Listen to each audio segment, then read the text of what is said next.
Et puis on retourne à, je dirais, un amour qui se renouvelle chaque été pour moi dans la série Réveil avec Ésaïe.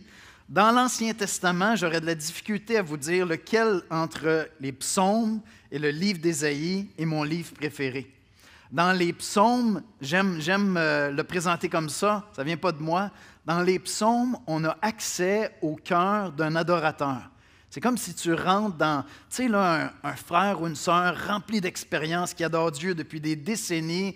Puis là, un matin, tu aurais l'opportunité d'aller t'asseoir à côté de lui puis d'avoir accès à ses dévotions matinales, son temps dans la parole, son temps de prière. Ça, c'est les psaumes. Puis quand tu arrives dans le livre d'Ésaïe, tu accèdes au cœur de Dieu qui reçoit cette adoration et qui échange avec l'adorateur. Donc, dans les psaumes, j'ai accès au cœur de l'adorateur. Et dans Ésaïe, j'ai accès au cœur de Dieu. Puis partout, c'est Dieu qui parle, mais ces deux livres-là sont extraordinaires. Puis le livre d'Ésaïe, des fois, on l'appelle le proto-évangile. C'est le livre dans l'Ancien Testament, c'est un livre prophétique. Si vous n'êtes pas familier avec le livre d'Ésaïe, c'est un livre prophétique. Donc Dieu parle à travers son serviteur, principalement au peuple de Dieu, Israël, mais évidemment au peuple de Dieu, à l'Église maintenant. Et Dieu annonce des jours d'espoir. Dieu juge, Dieu condamne, Dieu reprend, mais Dieu annonce des jours d'espoir où un jour, un serviteur viendra, un serviteur souffrant qui va donner sa vie en sacrifice, un serviteur vainqueur, un serviteur régnant. Et donc, à travers le livre d'Ésaïe, on trouve l'Évangile, la bonne nouvelle de Jésus-Christ constamment annoncé de toutes sortes de manières. Et c'est notre 5e saison, le 5e été, où on va passer quelques semaines dans Ésaïe. Un ami, Jimmy Pereira de l'Église de Portail, va venir vous conduire dans la parole. Basile Agba, un des pasteurs ici, va le faire aussi. Et moi, j'ai le plaisir d'introduire la série ce matin. On est dans Ésaïe 54. Qu'est-ce qui vient avant Ésaïe 54? Ésaïe 53, il y en a un qui est réveillé. Merci! Ésaïe 53, qu'est-ce qui se passe dans Ésaïe 53? Le serviteur souffrant. Un des passages les plus puissants, les plus clairs sur l'œuvre de Jésus-Christ. Ésaïe 53, à la fin d'Ésaïe 53, Dieu donne une promesse à ce serviteur-là. Il lui dit, ta postérité sera nombreuse à cause de ta foi. Et puis on arrive dans Ésaïe 54. Dans Ésaïe 54, il est question de cette épouse qui va avoir une postérité avec le serviteur souffrant. Il est question de l'Église. Et simplement pour vous pointer, pour vous aider à voir que le passage que le pasteur Michel va venir nous lire dans quelques instants est intimement lié à ce qui s'accomplit en Jésus-Christ et avec le Nouveau Testament, j'avais à cœur de vous lire un extrait d'une lettre du Nouveau Testament, Galates 4. On va lire beaucoup les Écritures ce matin, je vous avertis. Galates 4, verset 21, je vous le lis rapidement. « Dites-moi, vous qui voulez être sous la loi. » Donc, c'est l'apôtre Paul qui parle.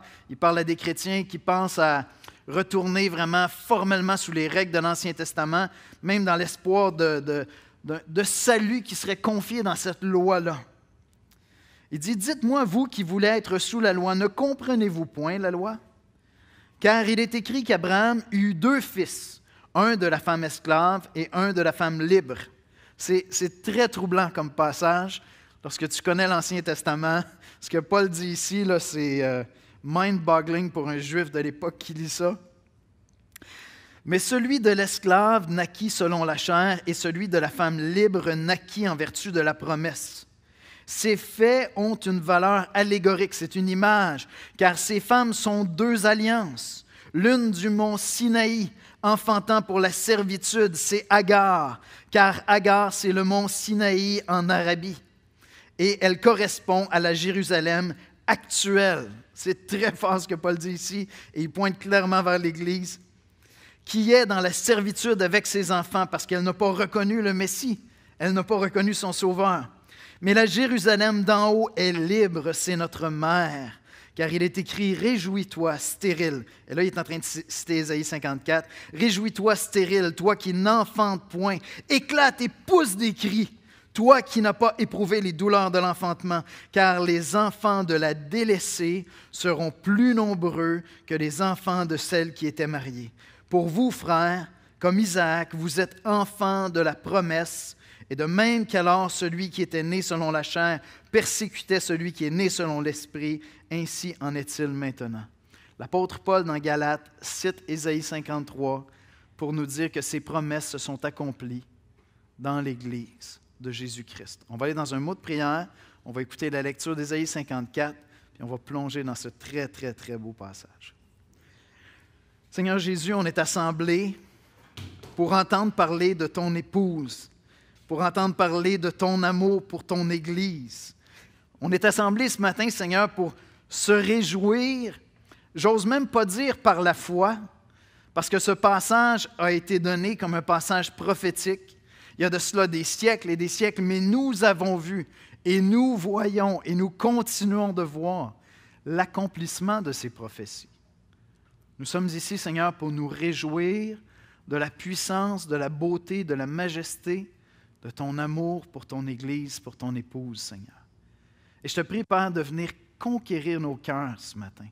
Viens ouvrir notre intelligence afin que nos cœurs, nos affections, notre passion, Seigneur, soient réveillés devant la majesté, la beauté de ton Évangile, devant la grandeur de ton amour pour nous, Seigneur Jésus.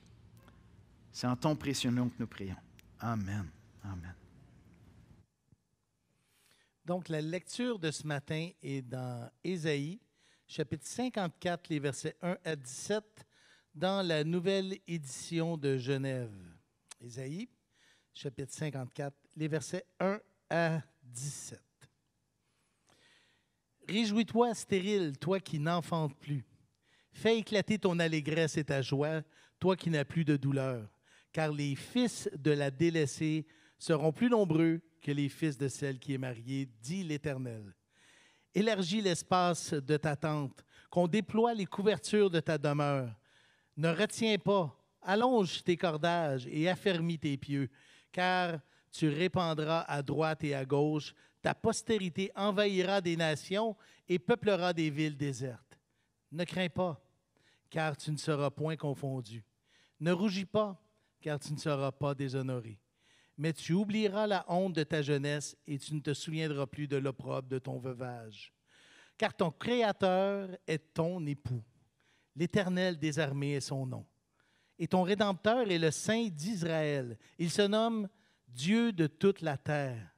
Car l'Éternel te rappelle comme une femme délaissée et au cœur attristé, comme une épouse de la jeunesse qui a été répudiée, dit ton Dieu.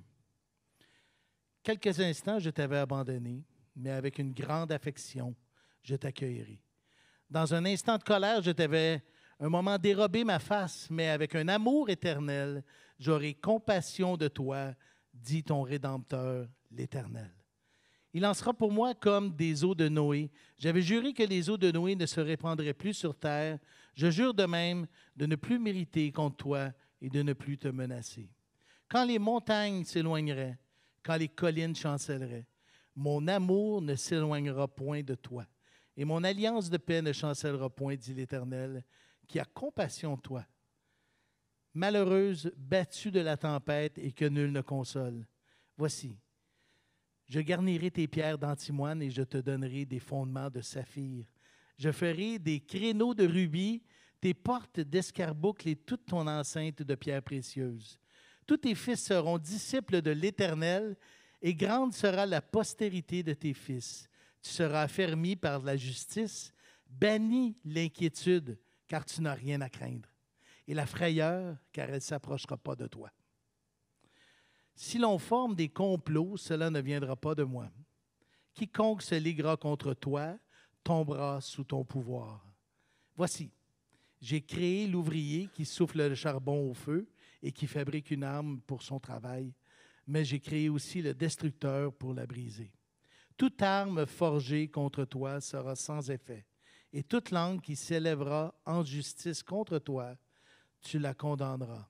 Tel est l'héritage des serviteurs de l'Éternel, tel est le salut qui leur viendra de moi, dit l'Éternel.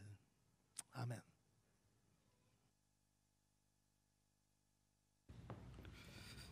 Merci, Micha. Juste avant de plonger dans le passage, Il y a 3 images qui reviennent dans le passage, puis ça peut vous aider juste à suivre le développement du message. Donc, l'épouse de Dieu est comparée à une femme stérile qui va voir enfin la bénédiction d'avoir des enfants. Et si vous connaissez un peu la culture de la Bible, c'est vraiment quelque chose de super précieux de pouvoir avoir des enfants.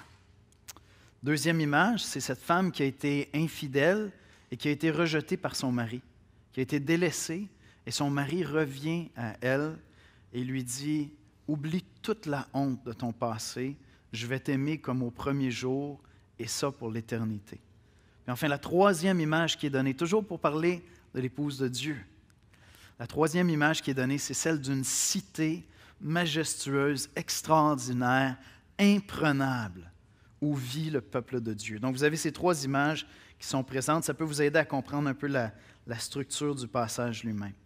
Cette semaine, j'étais en train de faire du ménage. Comme je disais, je préparais mes vacances, puis là, je deviens comme obsédé du texto, du courriel, puis du classement de papier, puis il faut que tout soit propre. Je vais préparer ça pour l'automne. Puis pendant que j'étais en train de faire mon ménage de paperasse dans mon bureau, je suis tombé sur mes registres de mariage. Lorsqu'on célèbre un mariage, il nous reste toujours une copie, puis j'ai des dossiers, tout ça. Puis honnêtement, j'étais impressionné de voir combien de mariages j'avais célébrés à travers les années. Puis là, il me revenait à l'esprit quelque chose que j'expérimente toujours pendant les mariages. Pendant la cérémonie, pendant que le mariage est en train de se dérouler, vous savez, la mariée n'est pas toujours la plus belle, on va se le dire, parce que moi, j'ai marié la plus belle, évidemment, et juste là, c'est mon épouse. Je veux passer les belles vacances. Non, mais c'est vrai que j'ai marié la plus belle, mais avec tes petits cheveux, chérie, tu es super belle. Mais cette journée-là, lors de la cérémonie, la femme la plus belle, c'est la mariée. Je veux dire, la cérémonie est là pour la mettre en valeur. Et c'est la plus belle parce que lorsqu'elle est en train de descendre l'allée, moi, j'ai l'habitude, je le fais à tous les coups, de regarder dans les yeux du marié ce qui se passe. Et dans ses yeux, je vois que cette femme-là est la plus belle femme du monde. À tout coup. À tout coup. C'est vraiment impressionnant ce qu'on peut communiquer comme grâce à travers un regard. Lorsqu'on pose le regard sur quelqu'un, c'est impressionnant l'impact, littéralement la grâce qu'on peut communiquer à une personne juste en la regardant. Et pour moi, ce passage-là d'Ésaïe 54, c'est le regard de Dieu sur son épouse. Il fait à travers des mots, il lui dit combien il l'aime, il lui dit comment il choisit de la regarder, ce qu'elle représente à ses yeux et tout ce qu'il va déployer comme amour pour elle. Et c'est ça que je vois dans ce passage-là. C'est le regard d'un époux complètement amoureux pour son épouse. Et c'est merveilleux pour nous de voir ça parce qu'on connaît aussi l'Église puis on connaît ses faiblesses.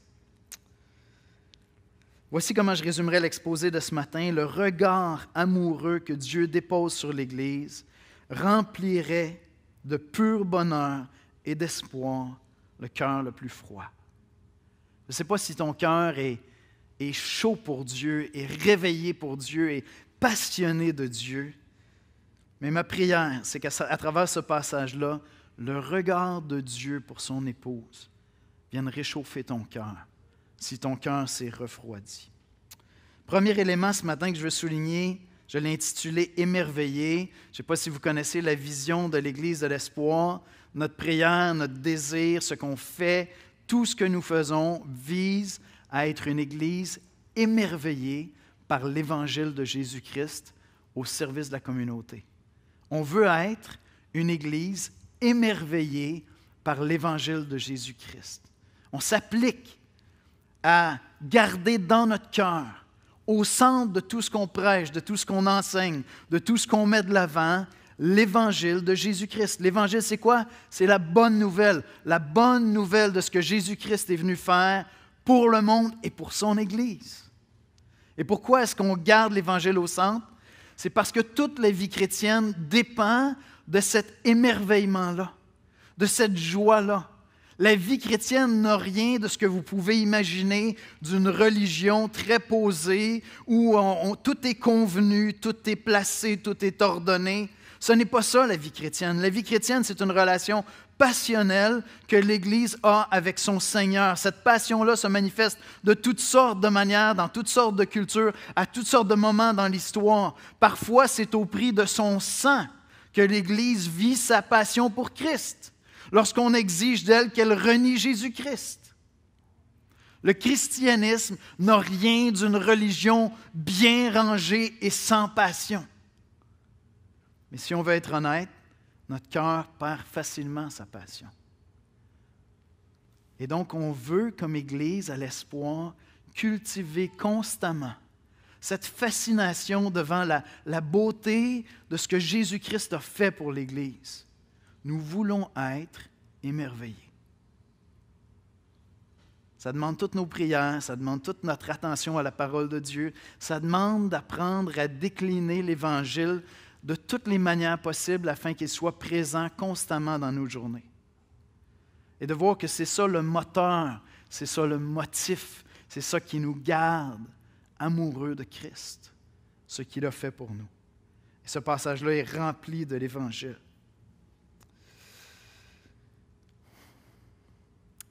Ceux qui ont le privilège d'être papa et qui ont assisté à l'accouchement de votre premier enfant, de votre deuxième enfant, de votre troisième enfant, vous savez c'est quoi le sentiment d'être émerveillé. Des fois, ça se passe aussi au moment de l'échographie. Pour le père, c'est là que ça devient concret, parce qu'avant, c'est un peu étrange. La mère a le privilège de vivre quelque chose et le fardeau, mais le privilège de vivre quelque chose d'unique qu'un père ne connaîtra jamais, jamais. Mais des fois, c'est à l'échographie ou encore lorsqu'on te remet ton bébé dans tes bras, tu reçois ton bébé. Puis, soyons honnêtes, je veux dire, au moment où on te remet ton bébé dans tes bras, il n'est pas particulièrement joli. Je veux dire, on va être honnête, un bébé qui vient juste de sortir du ventre de sa mère, ça ressemble à un raisin sec mouillé. Tu sais? Non, mais c'est vrai. Sérieux, c'est pas très joli. Dans quelques jours, il va être beau. Tu sais? Il va recommencer à gonfler, ça va se placer un peu cette affaire-là. Hein? Puis pourtant, dans les bras de son père, à ce moment-là, c'est ce qu'il y a de plus merveilleux dans l'univers. C'est ce qu'il y a de plus majestueux dans l'univers. Et les pères qui ont vécu ça, qui ont pris comme ça un bébé là, qui vient juste de naître, leur bébé dans leurs bras, c'est une des émotions les plus fortes, les plus grandes, les plus puissantes qu'on peut vivre comme homme. C'est vraiment extraordinaire. Et je vois mal un père qui reçoit son bébé comme ça, puis après 30 secondes, il dit bon, on a fait le tour. Est-ce qu'il y a quelqu'un qui peut le prendre? J'ai autre chose à faire. Je vais aller jouer au golf. Peut-être que vous avez connu ça, c'est assez pathétique, mais des fois, il arrive que l'être humain est très, très pathétique. Voyez-vous, quand on parle d'émerveillement, on parle de ça, on parle du regard d'un père qui reçoit son bébé dans ses bras. C'est vraiment un moment merveilleux. C'est une merveille, cette pinotte-là qui est dans tes bras. Regardez comment est-ce que Dieu parle ici d'émotions, de sentiments. Je sais que le pasteur Michel a mis un emphase particulier là-dessus la semaine dernière. Le texte nous conduit là. On va aller là encore ce matin. Éclate de joie. Regardez le verset 1. Réjouis-toi, stérile, toi qui n'enfantes plus, fais éclater ton allégresse et ta joie. Toi qui n'as plus de douleur, car les fils de la délaissée seront plus nombreux que les fils de celle qui est mariée, dit l'Éternel. Pousse des cris de joie. Dans la Sommeur, pousse des cris de joie, toi qui étais stérile, toi qui n'enfantais pas. Éclate en chant de joie, crie d'allégresse, toi qui n'as pas connu les douleurs de l'enfantement, car l'Éternel déclare, les enfants de la délaissée seront bien plus nombreux que ceux de la femme mariée. Puis je ne pouvais pas m'empêcher, évidemment, de penser au moment où Jésus est entré dans Jérusalem, et puis la foule a commencé à le célébrer, convaincu que c'était le Messie, Et ils avaient raison, qui rentraient à Jérusalem. On lit dans Luc, chapitre 19, verset 36. Quand il fut en marche, les gens étendirent leurs vêtements sur le chemin. Tu sais, quand tu parles de vraiment être emporté par la joie, déposèrent leurs vêtements sur le chemin. Et lorsque déjà il approchait de Jérusalem, vers la descente de la montagne des Oliviers, toute la multitude des disciples, saisis de joie, se mit à louer Dieu à haute voix pour tous les miracles qu'ils avaient vus. Ils disaient, « Béni soit le roi qui vient au nom du Seigneur. Paix dans le ciel et gloire dans les cieux très hauts. » Puis là, vous avez les pharisiens qui savent, eux, comment on doit célébrer Dieu, qui disent, on lit quelques pharisiens du milieu de la foule dire à Jésus, « Maître, reprends tes disciples. » Et il répondit, « Je vous le dis, s'ils se taisent, les pierres crieront. »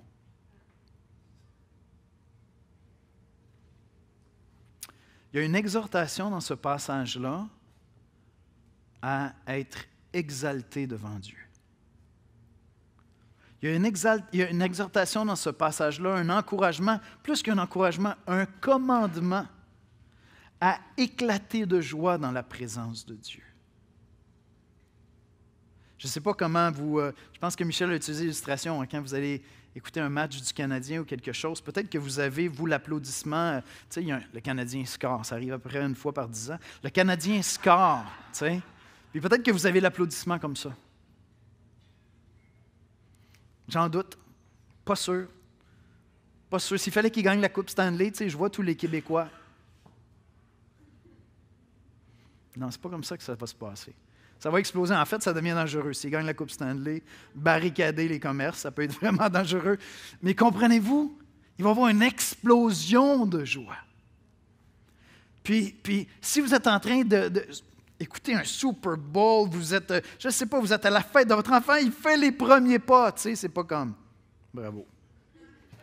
Non, je veux dire, c'est un party dans la maison, c'est la fête, t'appelles grand-maman, t'appelles grand-papa, t'appelles les cousins, tout le monde, il marche. Il y a juste des milliards d'êtres humains qui ont fait ça avant lui, mais il marche, tu comprends? Puis là, c'est quelque chose.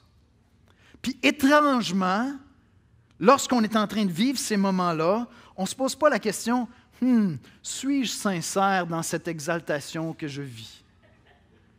Est-ce que je serais hypocrite parce que je vis de la joie? Peut-être que mon cœur n'est pas entier, puis mon enfant va le catcher, puis il ne sera pas vraiment heureux de voir l'amour de papa parce que papa n'est pas sincère. Non, on se laisse aller. On se laisse aller à cette joie-là. Et pourtant, lorsqu'on arrive dans le domaine de la foi, notre vision de Dieu est tellement centrée sur nous plutôt que sur lui, que là, on a des réflexes. Oui, mais est-ce que je suis sincère? Est-ce que je suis vrai? Est-ce que je suis honnête? Hey, tu n'es pas l'objet de l'attention dans le moment où on est en train d'adorer. Ce n'est pas toi le sujet de conversation, c'est Dieu. C'est correct de se poser des questions. Dieu en a contre les hypocrites. Mais ce qui me fascine dans ce passage-là, c'est que Dieu dit à l'épouse, et on va y revenir un petit peu plus loin, oublie ta honte. Oublie ton histoire. Je te parle de mon amour pour toi. Lorsque tu viens chanter des chants de louange à l'espoir, oui, tu es pécheur. Ben oui, puis pleure sur ton péché. Mais réjouis-toi parce qu'à travers la louange, on te rappelle et on se rappelle ensemble et on élève Dieu à cause de son amour pour nous. On n'est pas ici pour célébrer nos péchés. On est ici pour célébrer sa grâce. Et donc, tout ce que je vous dis, c'est soyez vous-même lorsque vous venez louer le Seigneur ici et laissez de côté cette religiosité qui fait que pour adorer Dieu, il ne faudrait surtout pas que ça bouge un peu trop. Fait que, écoutez, quand vous écoutez votre musique préférée, si ça se résume à ça, c'est parfait. Regardez ça comme ça. Ça me convient totalement. Il y en a qui sont un petit peu plus flyés, tu sais. Ça me va. Mais si vous êtes un peu plus exalté, s'il vous plaît, faites-nous du bien. Célébrez le Seigneur. Célébrez le Seigneur. On a peur du désordre ici. On peut-tu s'entendre qu'on est pas mal à l'abri du désordre? Je veux dire, les risques qu'on soit très désordonné ici, je pense qu'on est loin de ça, là. Et Dieu nous dit, exprimez votre joie. Parce que cette joie-là est contagieuse. Puis c'est une grâce que tu fais à ton frère lorsque toi, tu vis la joie. Parce que peut-être que lui n'est pas là, puis lorsqu'il est arrivé ici, tout ce qu'il voyait, lui, ce matin, c'était sa faiblesse, ses défis, ses manquements, ses difficultés, sa souffrance dans sa vie, le fait qu'il n'est pas digne de venir adorer. Mais toi, si tu es dans la joie, sois contagieux avec ta joie. Amen? Sois contagieux avec ta joie. Hey, je parle surtout aux amis qui viennent d'un petit peu plus loin. Vous savez comment chanter, vous autres? Allez-y, faites-le, s'il vous plaît. Alors, soyez vous-même. On n'est pas là pour jouer la comédie, mais justement, soyez vous-même. Soyez pas religieux, s'il vous plaît. Soyez vraiment en amour avec Dieu et exprimez-le.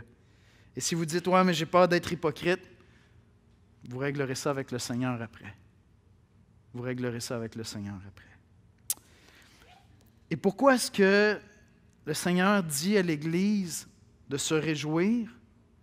C'est qu'il lui donne une promesse extraordinaire. Il lui dit, l'Église ne sera pas stérile. Tu ne seras pas stérile.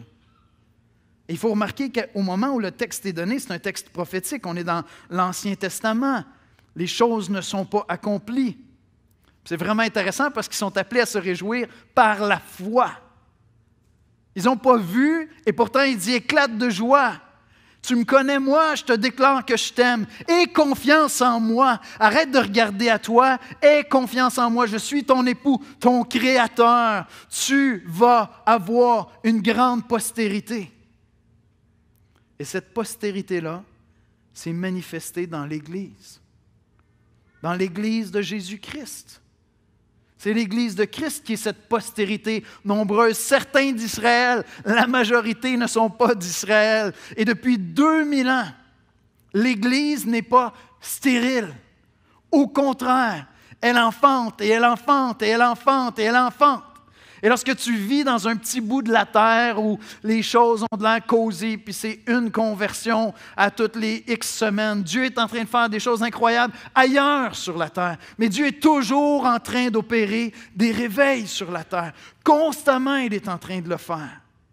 Constamment, à un endroit, à un autre, à plusieurs endroits, on assiste à des conversions, puis à des conversions, puis à des conversions, et souvent dans les milieux les plus improbables, dans les endroits où les hommes font tout ce qu'ils peuvent pour faire taire la bonne nouvelle de Jésus-Christ.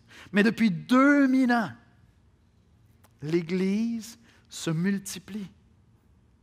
Et chaque jour, probablement chaque minute, il y a des nouvelles naissances sur la terre. L'Église n'est pas stérile. Réjouis-toi, stérile, toi qui n'enfantes plus. Fais éclater ton allégresse et ta joie, toi qui n'as plus de douleur, car les fils de la délaissée seront plus nombreux que les fils de celle qui est mariée.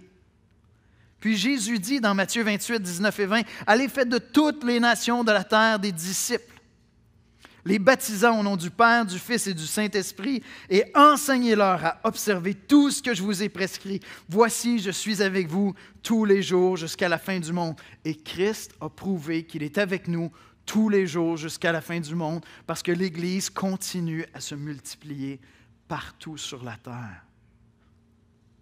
Puis on lit dans Apocalypse 7, versets 9 et 10, « Après cela, je regardai, et voici, il y avait une grande foule que personne ne pouvait compter. » C'est la descendance de cette femme qui était stérile dans Ésaïe 54. Que personne ne pouvait compter, de toute nation, de toute tribu, de tout peuple et de toute langue. Ils se tenaient devant le trône et devant l'agneau, revêtus de robes blanches et des palmes dans leurs mains, et ils criaient d'une voix forte en disant, « Le salut est à notre Dieu qui est assis sur le trône et à l'agneau. » Amen! Amen!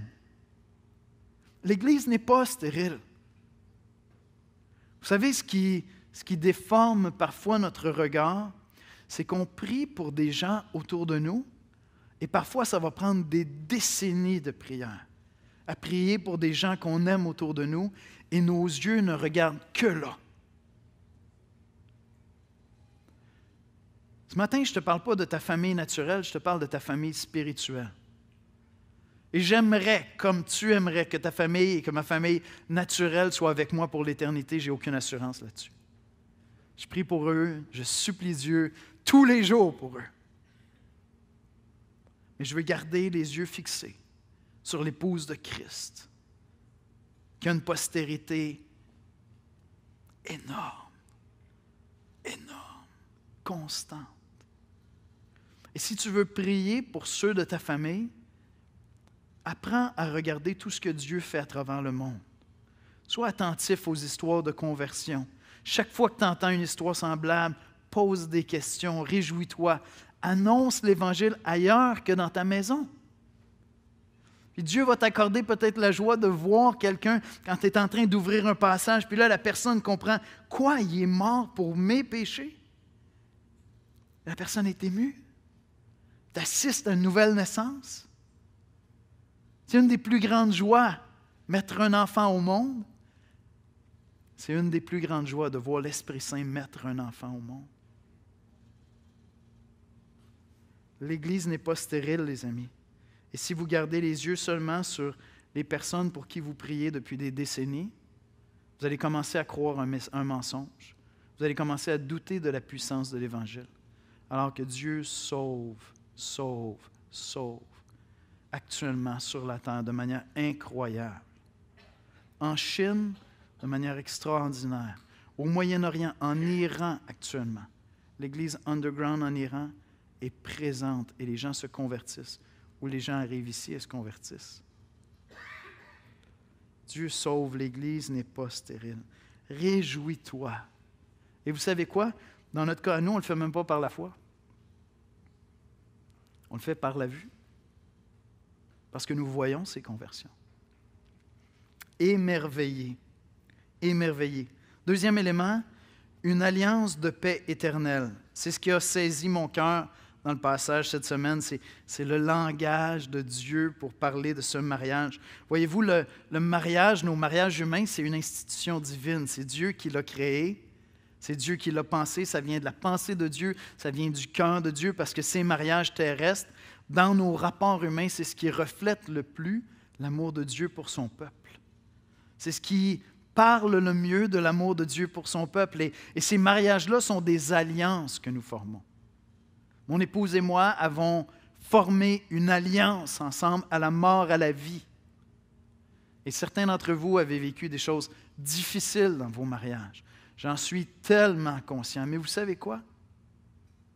Et ce n'est pas pour diminuer ce que vous avez vécu ou ce que vous vivez maintenant. Mais si tu es chrétien, tu es marié dans une alliance parfaite qui n'apportera jamais de tristesse, de douleur dans ton cœur, dans ton âme. Et tu es marié à un époux qui ne va jamais te regarder comme si tu étais vieillissante. Il va te regarder avec des regards amoureux, avec un cœur rempli de compassion et de tendresse. Une alliance de paix éternelle. Regardez les versets 7 et 8. « Quelques instants, je t'avais abandonné, mais avec une grande affection, je t'accueillerai. Dans un instant de colère, je t'avais un moment dérobé ma face, mais avec un amour éternel, j'aurai compassion de toi. » Avec un amour éternel. Avec un amour éternel. C'est quoi la promesse qu'on fait lorsqu'on se marie? À la vie, à la mort. En Dieu, c'est beaucoup plus grand que ça. C'est à la vie, à la vie. À la vie éternelle. Ton Rédempteur, l'Éternel. Regardez le verset 5. « Car ton Créateur est ton époux. » J'ai lu ça, puis là, je l'ai relu. « Car ton Créateur est ton époux. » Le Créateur de l'univers est ton époux. Car ton Créateur est ton époux, l'Éternel des armées est son nom, et ton Rédempteur est le Saint d'Israël. Il se nomme Dieu sur toute la terre. Voyez-vous, comme j'ai dit en introduction tout à l'heure, le contexte, avant Isaïe 54, Isaïe 53, Isaïe 53, le serviteur souffrant qui vient, qui meurt, qui donne sa vie pour le pardon de nos péchés. Et ce sacrifice-là, grâce à ce sacrifice-là, Dieu lui dit, ta postérité sera nombreuse.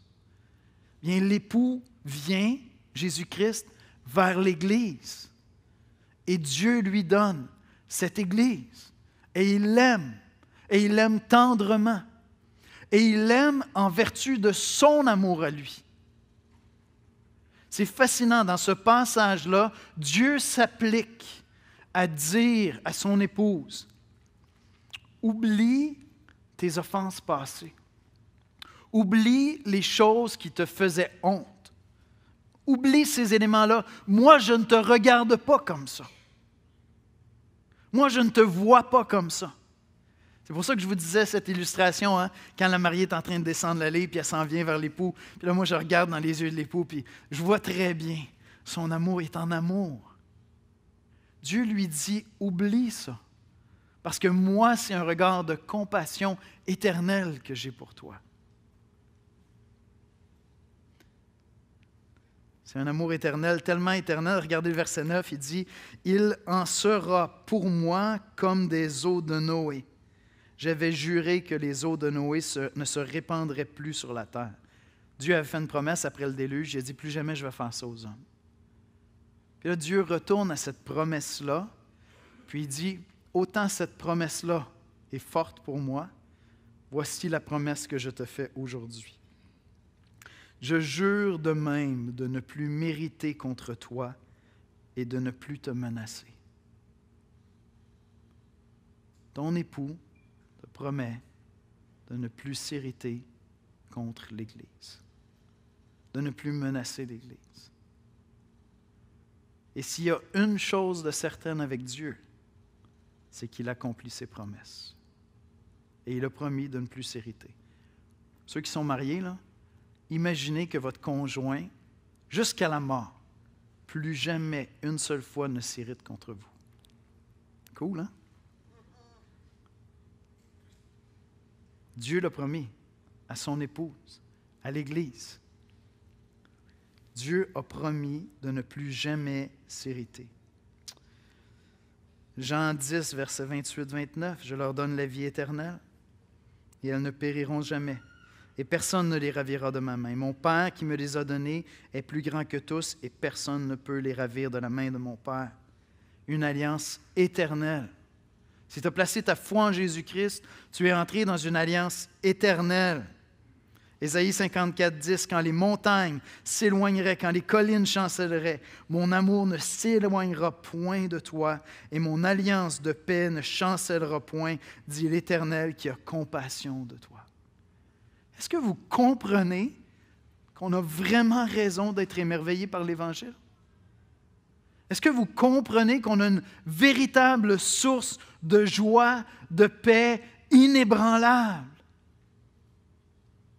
Quelle assurance extraordinaire de savoir que mon Créateur dépose sur moi un regard de compassion et qui me dit « Oublie ta honte ». Et pourquoi est-ce qu'il peut me dire d'oublier ma honte? C'est parce qu'il a payé pour moi. Il est mort sur la croix pour mes péchés. Ce n'est pas que tout d'un coup je suis devenu parfait. C'est que c'est lui qui a payé pour mes péchés. Il dit « Oublie ta honte ».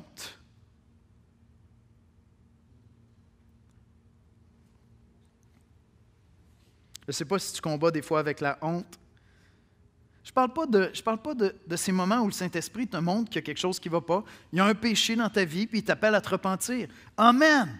Constamment, je me repens. Je ne parle pas de ça. Je ne parle pas de ça du tout. Je parle du fait de sentir que tu es un chrétien indigne parce que tu es quelqu'un qui n'embrasse pas entièrement le regard de Dieu sur toi, le regard de grâce, le regard de l'Évangile sur toi. L'Évangile n'occupe pas entièrement ta vision de toi-même. Dieu a décidé de te regarder, non pas en vertu de ce que tu es ou de ce que tu as fait, mais en vertu de ce que Christ a fait.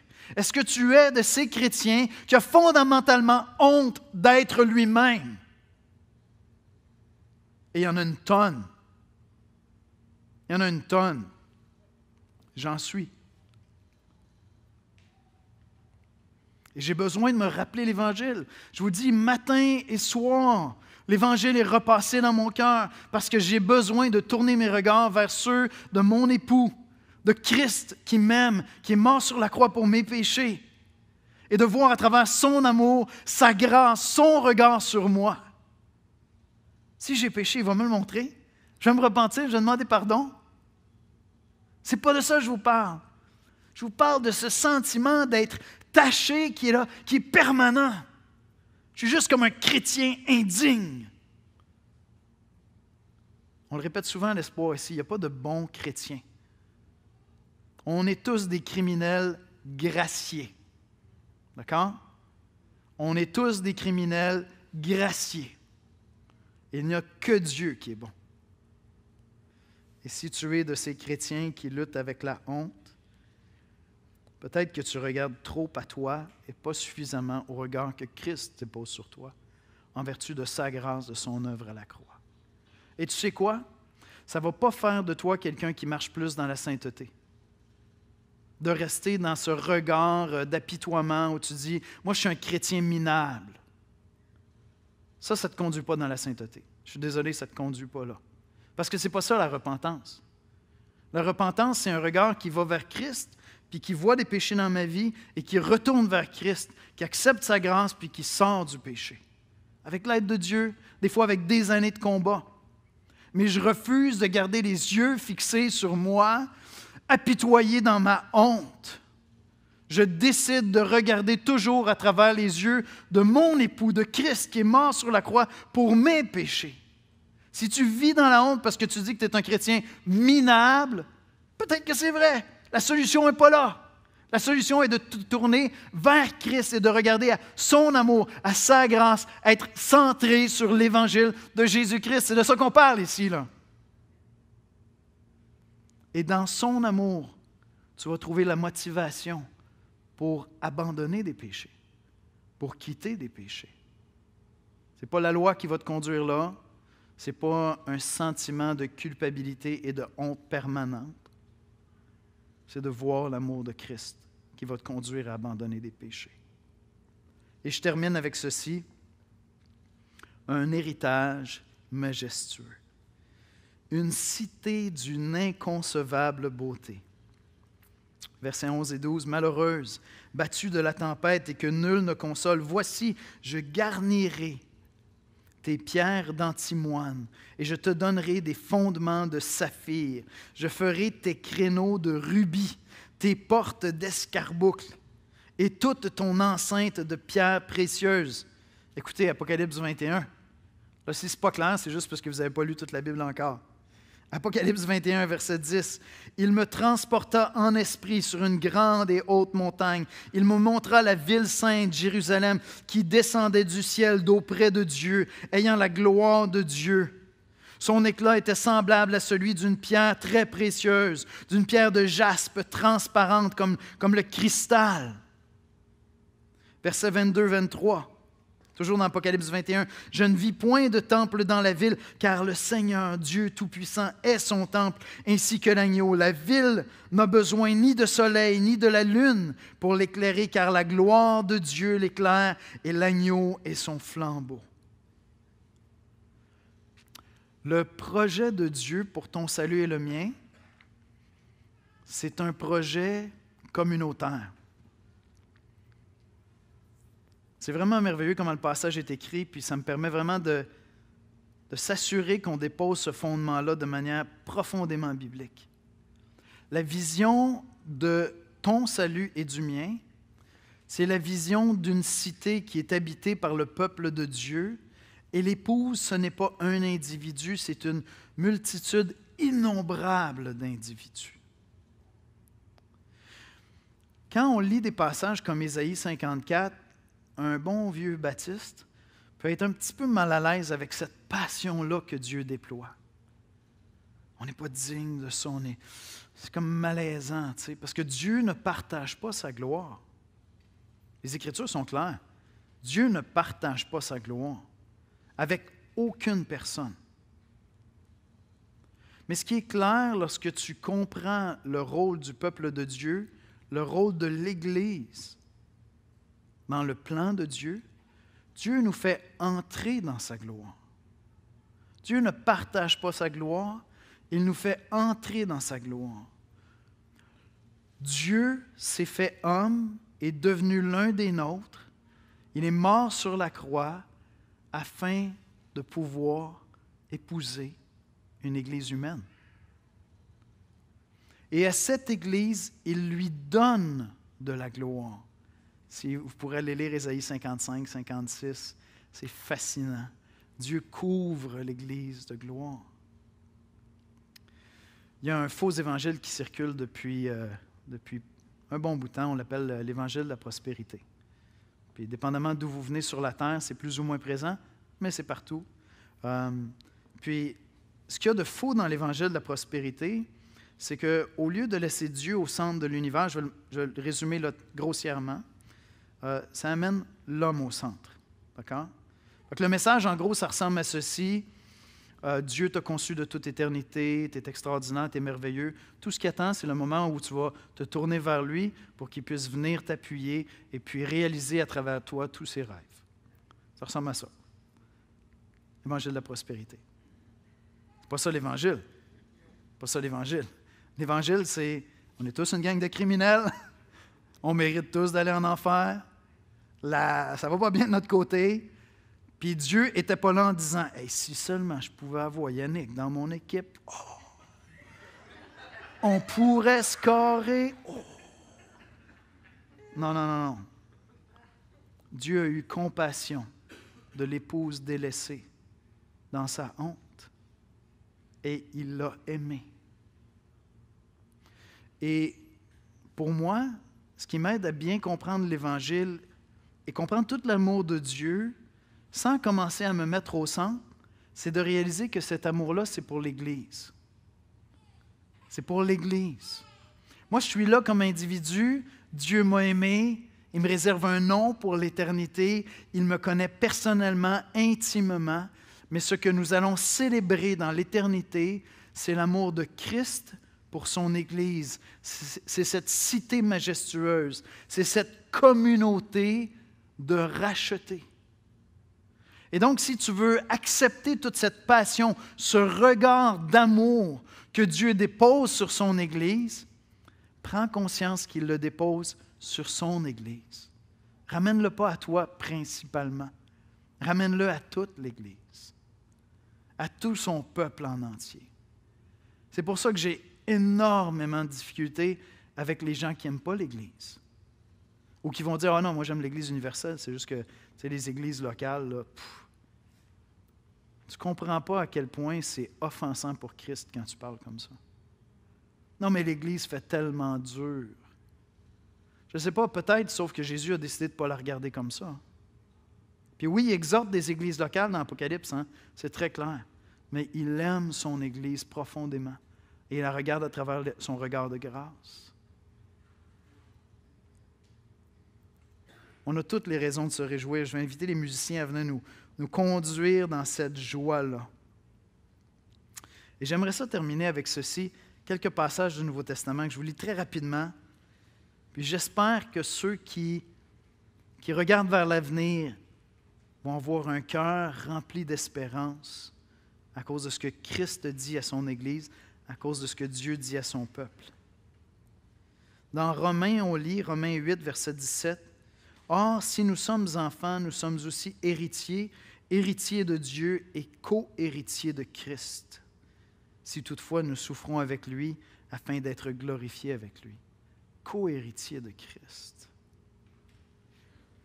Dans Pierre, on lit, dans 1 Pierre, chapitre 1, verset 3 à 5, « Béni soit Dieu, le Père de notre Seigneur Jésus-Christ, qui, selon sa grande miséricorde, nous a régénérés pour une espérance vivante par la résurrection de Jésus-Christ d'entre les morts, pour un héritage qui ne peut ni se corrompre, ni se souiller, ni se flétrir. Il vous est réservé dans les cieux. » Dans Ésaïe 54, quand Dieu dit à son Église, « Tu es cette cité majestueuse et imprenable », c'est parce que c'est lui qui est son protecteur. Notre héritage est assuré. Nous qui n'étions pas son peuple, il a fait de nous son peuple. Vous savez, on vit à une époque où en Occident, on est énormément préoccupé par les réchauffements climatiques, soit. On est énormément préoccupé par les ressources qu'il y a sur la terre, soit. Est-ce que vous avez remarqué qu'à tout moment donné, il y a des individus dans le genre Elon Musk qui apparaissent, là, des espèces de visionnaires rêveurs qu'on ne sait pas trop s'il va réussir à réaliser la moitié de ses projets, mais il y en a tellement que s'il en réalise un quart, ça va déjà être plus que la majorité des gens. Puis là, ces individus-là sont super inspirants, spécialement pour les jeunes hommes. Puis c'est quoi l'espoir? Bah, écoute, quand la Terre va être pleine, on s'en va sur Mars. Écoute, c'est un beau rêve, là, mais tu as du travail à faire, mon copain, là. C'est pas très accueillant. Si tu trouves qu'il fait chaud ici, puis que c'est pas très facile de vivre ici, attends d'aller sur Mars, tu vas voir. It's gonna be something else. Mais il est là, puis il dit, non, il ne faut pas arrêter de faire des enfants. Non, la population est en train de vieillir, il faut faire plus d'enfants. Si tu es de cette génération qui porte en lui-même une espèce de désespoir qu'on t'a enseigné. La culture t'a dit, non, l'avenir de l'humanité, écoute, on ne sait pas si on va survivre. Bientôt, il va faire tellement chaud ici qu'on va tout griller. Fait qu'écoute, one planet, one child, il ne faut pas faire d'enfants. Écoutez, pour de vrai, la population du monde est en train de vieillir. Hein. D'année en année, on est tous plus vieux parce qu'il n'y a pas assez d'enfants. La Chine est rendue avec des problèmes extraordinaires. Je l'ai déjà dit, hein? 33 millions d'hommes chinois qui ne peuvent pas se trouver une femme parce qu'il n'y a pas assez de femmes là-bas. Mais vous savez quoi? Ce n'est pas Elon Musk qui me donne de l'espoir. C'est que mon avenir est radieux. Parce que mon avenir est en Jésus-Christ. Et si tu es de cette génération qui lutte avec le désespoir, parce que tu regardes ici, tu regardes à courte distance, quelques décennies, un siècle ou deux, puis tu dis, notre avenir est tellement sombre. Lève les yeux, regarde plus loin. Regarde à Christ qui revient bientôt. Puis embrasse cette alliance qu'il veut faire avec toi. Parce que l'avenir est radieux en Jésus-Christ. Amen? On va louer le Seigneur ensemble. Certains vont le faire délicatement. D'autres vont être un petit peu plus expressifs. Amen. Seigneur Jésus, merci pour tes bontés, merci pour tes grâces. Merci, Seigneur, pour ton amour. Tu es merveilleux. Tu es merveilleux, Seigneur. Seigneur, tu es la source de ma joie. Me réveiller le matin et repasser dans mon cœur l'Évangile, la bonne nouvelle de ce que tu as fait. Me rappeler ce regard de grâce que tu déposes sur ton épouse, Seigneur. Ça me fait tellement du bien, Seigneur. C'est le moteur de ma vie, c'est le moteur de ma joie, c'est la source de ma paix, de ma sécurité. C'est toujours et encore l'Évangile de Jésus-Christ. Et je te prie, Seigneur, pour ceux d'entre nous qui ont de la difficulté à se réjouir vraiment de cette œuvre, pour toutes sortes de raisons. Leur manière de voir la vie chrétienne, leur manière de saisir l'Évangile, leur manière de concevoir cette religion peut-être dans laquelle ils sont entrés. Seigneur, viens ouvrir leurs horizons et leur montrer cette relation passionnelle que tu as avec ton peuple, cette relation d'amour que tu as avec l'Église. Seigneur, je te prie pour ceux d'entre nous qui ne sont pas encore tombés en amour avec toi parce qu'ils n'ont pas compris combien tu es merveilleux. Seigneur, je te demande de faire la conquête de leur cœur, de leur âme, de leur faire cette déclaration d'amour lorsque l'Évangile, ton œuvre à la croix, devient vrai et puissant dans notre esprit. Saisis notre cœur, qu'on voit combien on est pécheurs, petits, misérables, mais aimés et graciés en Jésus-Christ. Saisis-les, Seigneur, et qu'ils viennent s'abandonner, Seigneur, avec nous, à ton amour, Jésus. Amen. Amen.